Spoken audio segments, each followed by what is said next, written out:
Are you thriving to scale your healthcare venture while able to maintain and keep up with your family commitments and have a personal life?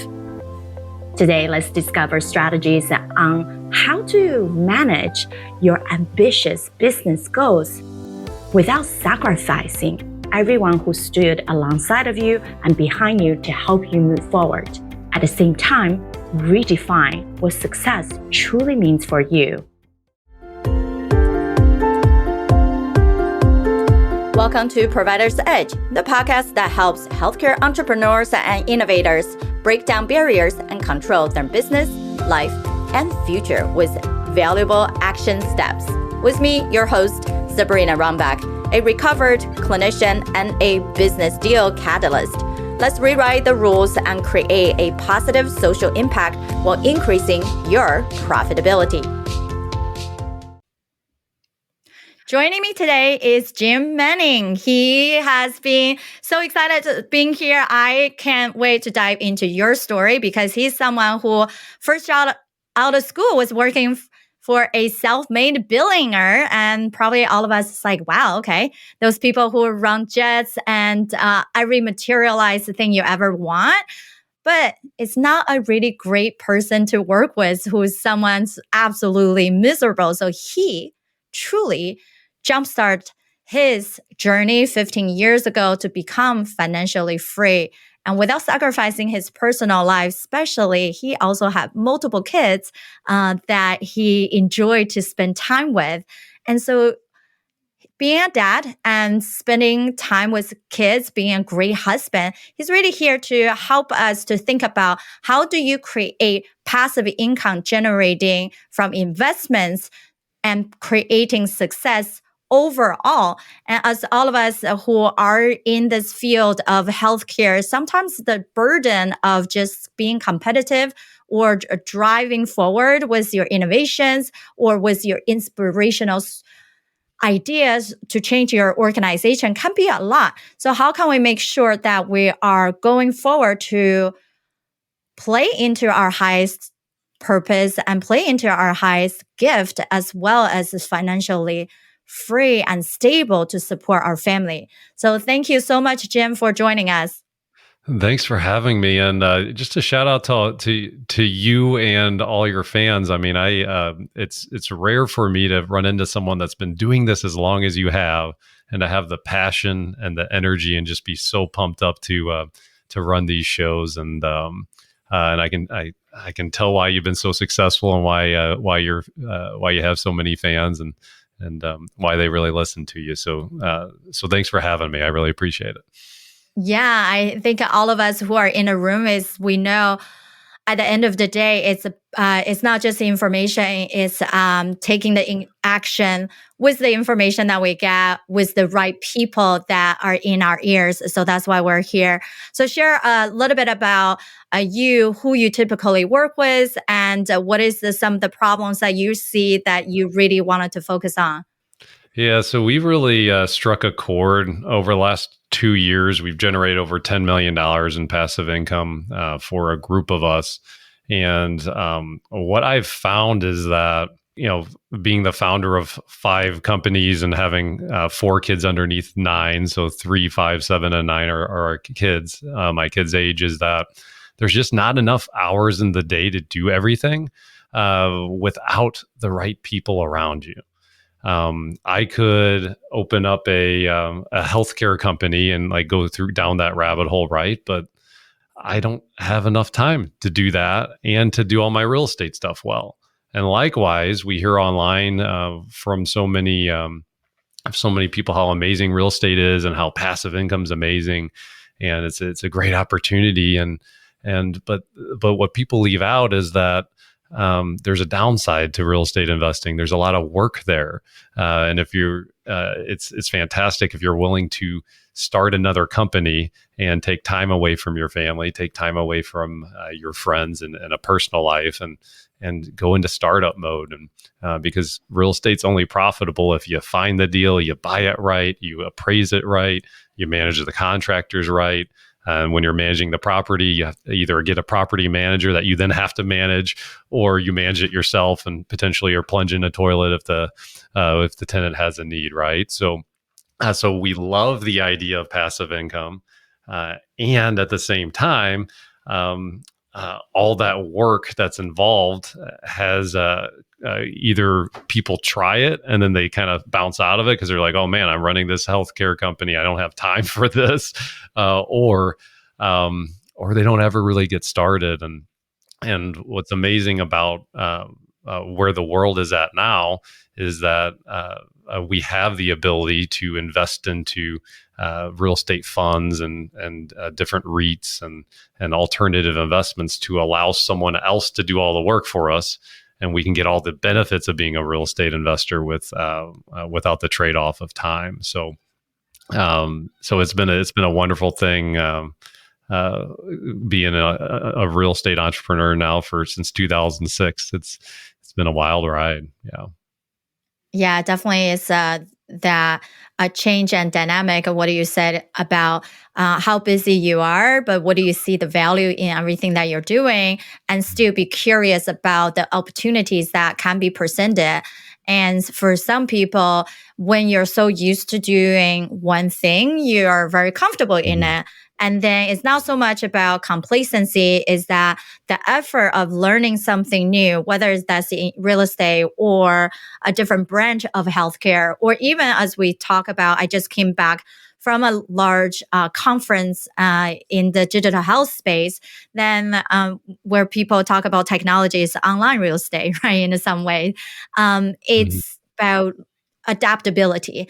Despite of the new innovations or opportunity, how do we get people truly believe in it and actually learn about it so they can gain the benefit from it? So with your sense, do you see most people in that high state place when they understand the value of passive income, exploring real estate? What's the barrier of entrance?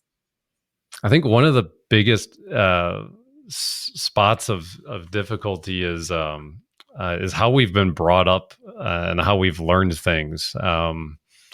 When I was in grade school, any sort of like collaboration, like on tests, I mean, it was very independent. Like, no, it was on me to do the test and to get the grade, right? In the real world, building partnerships and collaboration is where magic happens. And so when I first started out as a real estate investor, I asked myself the question, okay, what do I need to know? What do I need to learn to be a successful real estate investor? And it took me 18 months to do my first deal. And the interesting thing is, if you ask yourself a different question, who do I need to know? And who can I partner with? If I'm a healthcare CEO and I have treasure, and I don't have that much time, well, it doesn't have to be me doing the work. I just have to find someone that has the time and has the capabilities to do it. And we can partner. I can provide some of my treasure, some money, and put it into this, and I can have someone else do the work. And I think it's I can just speak for myself from like an ego standpoint. I get into a lot of trouble when I say yes to too many things. And I think, oh, well, just because, I've started 5 real estate companies, so I can get into healthcare and I can do that as well as some of the other people. Like really? Like, I don't know anything about healthcare. It's another whole thing. It's going to take me as a newbie. I'm going to have to go from a newbie journey to an experienced and all along the line. And you can flip that for real estate too. It's the exact same process. So to me, rather than asking, what do I need to know? I'm much more centered around who do I need to know and who can I partner with? And then, it all really circles back to how I look at things to before I became an entrepreneur. I was working for the self-made billionaire that Sabrina kind of mentioned it in the opening. And so I had the taste as a 22-year-old. I had 2 weeks as a freelance job. And this guy was so wealthy because all I was doing was I was pulling out bottles of wine from his wine collection and I was inventorying it. I was printing out a sticker of how much it was worth and just putting a little barcode on the bottle of wine. And I'd put it back in. It took 3 guys, myself and 2 other individuals, 2 weeks of full-time work to take the bottles of wine out of this guy's wine collection, print out the barcode, put the sticker on the bottle. At one point, I had $250,000 in my hands. So that's how many millions of dollars this guy had. And so as a 22-year-old, I started idolizing him and saying, "Oh my goodness, like this is what you can do as an American. Like this is the American dream. This guy started his own business and now became a billionaire." So I had that okay, this is what's possible in America. And I had that standpoint. Now, as I got to know him, I started, and the onion started to peel back. What I realized was, wow, this guy is completely miserable. He has all the money in the world, and his wife hates him. His daughters hate him. And he seems like he hates himself a little bit too. And so what I came to learn is that, I really believe that we should measure our success by what we gave up to get it. And so when I started my real estate companies, I decided that, hey, my priorities are going to be God, my family, and then work. And yes, I want to do big things. Yes, I believe that I can create a $1 billion organization the same way that the guy that I worked for when I was 22 was. Well, he did it. Why can't I? And why can't anybody listening to this, right? And what I wanted to do is set out in a way that didn't cost me everything in the process, because I already knew from having interacted with him that it wasn't worth the cost. So when we look at our opportunities and we look at things I just think it's so incredibly important to know yourself, know what you're good at. And yes, a new opportunity can come along. A real estate investment opportunity can come along, but if you know what your main thing is, what you're really good at, well, bring in the right partners to do the work for you. Get the passive income. But do it with the right organizations, right? Or the right teams, or the right individual. If you have an all-star individual, you don't have to do everything, and it's not worth the cost to try and do everything. And I laugh some of the returns that our partners are getting compared to what I did in my first 3 years full time. It's gosh, these guys don't even know how good they have it. From their couch, they're making better returns than I did on my own, doing all the work full time for 3 years. And that's just what's possible when you find the right people, and you get that magic of a team that can execute. And I mean, the drill. You've been around this for just a minute, right, Sabrina? Ditch the notion that financial success means endless grind. Embrace an approach where wealth creation complements life's joys, ensuring that financial freedom enhances your life, not detracts from it. This segment challenges the idea that sacrifice is essential for financial success, advocating for a lifestyle where family and personal pursuits are prioritized, making wealth a tool for better life rather than the sole focus. Now, quick pause, everyone. I'd love for you to take a screenshot of wherever you're listening to tune into us today and post it on LinkedIn. Tag me, Sabrina Runbeck, and share your thoughts on today's topic. Let's challenge the norm in your business and drive meaningful changes in healthcare together. Now, back to our conversation, and let's dive into the second half of our show. I think we are very much aligned with the freedom part. So I teach people how you're going to get time back is a freedom compass. And what you said about play in the area that you're really good at, we call that desire zone. And most people swing everywhere else but their desire zone. They're going to go into, no, it's my obligation. I have to do it. If I don't do it, who else do it? Right? Then they get stuck in that misery, undesired area. Or people who are super high function, they tend to do what? Oh, I can figure out, right? Instead of finding what you're saying, the right partner to do the right thing, we don't have to know all the details. They tend to be, I will learn it. I will do all my own research before I believe in it. But then that's true distraction. That's not performing at your best. or the people who swing into the other side, what we call discouragement zone, where they are actually good at doing something, but they don't like it, right? A true desire means passion and proficiency. So if you only have proficiency, you don't have that passion behind the drive, that actually demonstrating to your team, to your partner, to everybody else, that that's our standard, that, oh, we just do things just because we can, not because we really honor ourselves to enjoy, to create the best thing we can have. So I so believe in whoever you connect with, it matters so much on picking the right people with the right seat. At the end of the day, doesn't matter. We can have the perfect company structure, the perfect roadmap to hand it to someone. If they're not in a place to accelerate, to understand their own value, their own time, and bring the right people on board to help them, that company or that project will definitely not go very far. So that being said, everything has its milestones. What are some of the major success or challenges that you had? You're hoping that people don't really learn from that story.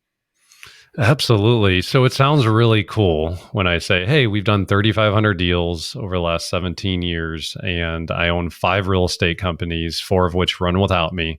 And I'm able to coach my kids' teams, and I'm very present. I work on, sometimes I'll work on the weekends when I really want to, but I don't really ever have to, right?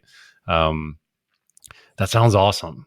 And the mistake we make is like as entrepreneurs thinking about like scaling organizations is I'm telling you what a 17-year journey created. Okay. And if you hear stories like mine, or you look at the Amazons of the world, Amazon did one thing for, I think it was 3 years. Okay. It sold books online, one thing. And then it mastered that one thing. And then what did it do? It took a huge leap of faith. It got into music CDs for another year. So for the first 3 to 4 years, then, like that's all it did was books and then CDs. And then it started branching out into everything else. And Jeff Bezos is just kind of a little bit of an intelligent individual, right? I have to believe now. I don't know Jeff. I would love to meet him one day and ask him this question, but I would have to believe that he saw a lot of what Amazon is today in his head already. But what did he not do? He didn't then just try to, hey, well, we're just going to create all of this. We're going to do all of the, we're going to sell everything we possibly can online. No, he got really good at one thing, and then he got really good at 2 things. And then he started branching out. And what happens within business is then the speed of branching out, like when you develop a core competency like Amazon has, then you can start to apply it to different industries and apply it to different things. But they got really good at one thing first. So on our end, I'll just talk real estate because that's what I know. We have gotten really good at passive income and investing in a way that it's really hard to lose. And a term for it's risk-adjusted returns.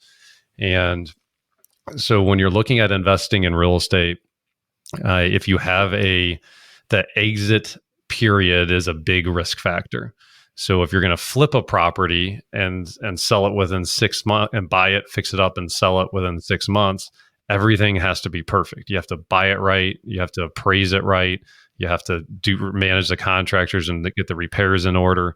And then you have to sell it. The market needs to be exactly where you need it to be, and you have to sell it at the price you thought it was going to be.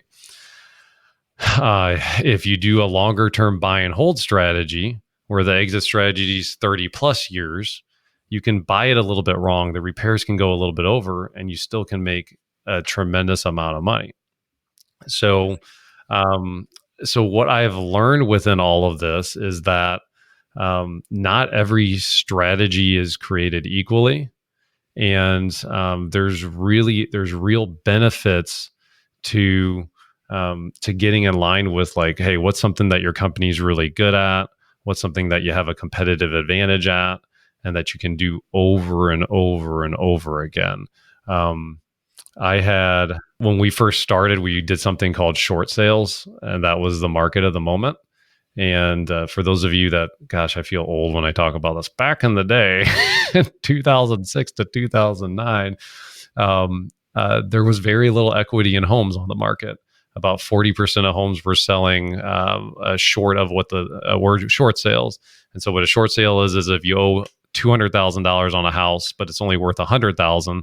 You talk to the bank and you say, "Hey, would you agree to sell the property short of the loan amount?" So that became the market, and we got really good at the short sales.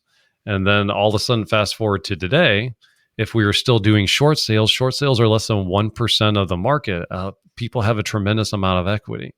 So we've, over the years, one of the secrets to our success has been we've been very good at pivoting into whatever the niche is and whatever the market I like to call it the market of the moment.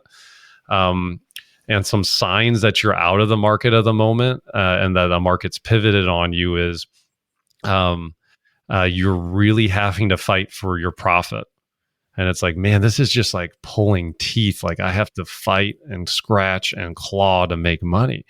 And then if you flip it, when you get into like a market of the moment, a company can be very average and be exploding in sales because like just the whole marketplace is exploding, right? And you get into that. It's like like we're experiencing it right now with one of our strategies. Like we're barely able to keep up with the demand for the market. Like the demand of the market is pushing us to new heights and creating problems for us to just keep up with customer demand. And I don't think I understood that in the first 10 years of being an entrepreneur of how important it is to just be aware of what's happening and to try and adjust strategy to that market. Yeah, that's so crucial, is adapting to the changes that we experience in phases, in seasons, in the ups and downs, and not feeling like you have a strategy and you have to follow it exactly. And then if it worked, I'll just keep doing the same thing. But understanding there are also going to be different players coming into the market or different things that's happening in policy changes, economics, whatnot. We needed to be ready to make those shifts. But also what you're saying is sometimes entrepreneurs and leaders, they think so broad and the vision is so big and they're not able to capture it so clearly. And if we spread ourselves too thin, we're not making progress, because it's almost like, okay, you only have finite energy. Are you going to try to dig a hole, right? Really going down to the center of the earth? Or are you going to make 100 holes and you barely getting to anywhere, right? You can barely even plant a tree at that point. So it's knowing how we can be very focused and believe in what we're doing, find out the right resources to help us, but also those resources have to be able to find out the changes in our environment and our clientele so we can support them the best way. And that really play into growth and scalability. Harness the power of partnership and delegation to create a harmonized living while having family time and creating wealth. By working smarter, not harder, and leverage others' expertise, you optimize productivity while preserving personal time. This approach promotes a harmony. This approach creates a lifestyle where success and valuable family moments coexist, ensuring your journey toward financial independence doesn't sacrifice life's most precious experiences. If you're listening and thinking, I have a story that could inspire, then I would love to hear from you. Don't you believe your journey could motivate others in healthcare? Now apply to see if you qualify to be one of our speakers on our show. Just visit sabrinarunbeck.com/guests. Let's share your success and spread the inspiration further. All right, let's get back to the rest of our show. And that also bring us back to, as we're wrapping this up, how would you like our audience to get to support you in any particular way? You know what? I'm at a really blessed spot. I mean, the businesses are going great, and like I'm really at a place in my life where I'm just trying to work on legacy and helping people. So Passive Wealth Shows is the name of a podcast that I have. If you like the idea of learning a little bit about passive income, I'm really here to just provide value. And then if people want to go to jimmanning.com, I have a couple free courses on there. One course is the strategies that we use to generate over $10 million of passive income the last 2 years alone. Another breaks down like how to be a wise passive investor, and like how do you assess things like key person risk, and how do you make prudent investment decisions. And so I have a lot of great free information on there. We do run a real estate fund as well, so we have a couple really good investment opportunities too. So if anyone is listening in and likes the idea of investing in real estate, making some passive income without doing any of the work, all you have to do is just go to jimmanning.com, and if you fill out the web form, it will get you access to all of those courses. And additionally, you can just check a box. Yes, I'd like to learn more about the investment opportunities, and we'll connect on that and walk you through that. But yeah, it's a wonderful, America's amazing. It's been a 17-year journey, and I would have never thought as a 40-year-old I get to be in a place to just try and do good for people, and not have to worry so much. And like the courses, for example, I see people that have lesser courses than I do that are charging like $5,000 plus. I myself have spent hundreds of thousands of dollars over the years on different courses or trainings or whatnot. And for me, it's like, hey, no, just you get it for free. Don't worry about it. If it makes sense that we can partner and do some real estate deals together, great. If not, hopefully I can provide you value and help you be a better, a more astute investor. And either way, I'm winning because I'm helping people. That's what I'm trying to do and what I'm all about. So. That's amazing, because at the end of the day, we know by social psychology, the giver's mentality, the true givers always have a long-term benefit from both the mental and then growth and recognition. So no matter what, right? Everyone's saying if you can truly give other people what they need, that everything will come around. So appreciate everything that you have been sharing and telling us. Definitely everyone go check out Jim's website and learn from him when you have an interest about his podcast or the courses that he's creating, and especially reach out to him if you're interested in investing in real estate. In today's world, the quest for financial freedom is more relevant now than ever. But achieving it without sacrificing family time is really challenging. How can we navigate the tightrope between wealth accumulation and life's joys? This episode dived into the art of balancing financial success and personal fulfillment. Here's what we covered. Number 1, the quest for financial freedom is not just about wealth. It's about creating a life where work doesn't overshadow time with loved ones. Number 2, the power of passive income. Real estate investments can offer a steady income stream, allowing more freedom and family time. Number 3, the role of partnerships and delegation. Collaborating with the right people can amplify efforts and free up time for what truly matters. Number 4, adapting to market changes. Stay flexible and responsive to market dynamics, ensuring financial growth without constant oversight. Number 5, embracing the desire zone. Focusing on what you're passionate about and delegating the rest can lead to both career success and personal satisfaction. We invite you to share your experience and insights with us. Post on LinkedIn and tag me, Sabrina Runbeck, and let's engage in a dialogue that can steer our collective success toward a more prosperous and efficient future. Now, let me ask you this. How have you been able to manage both pursuing your career and wealth building and your desire for quality family and personal time? Now, share with us on LinkedIn. Thank you for tuning in to Provider's Edge podcast. We hope you enjoy our latest episode and found the insights and tips helpful. We'd love to hear your feedback on the show and learn what topics you'd like us to cover in the future. So please take a moment to leave us a review on your favorite podcast platform and let us know what you think. Your feedback is essential to help us improve the show and provide you with the content you need to take your healthcare business to the next level.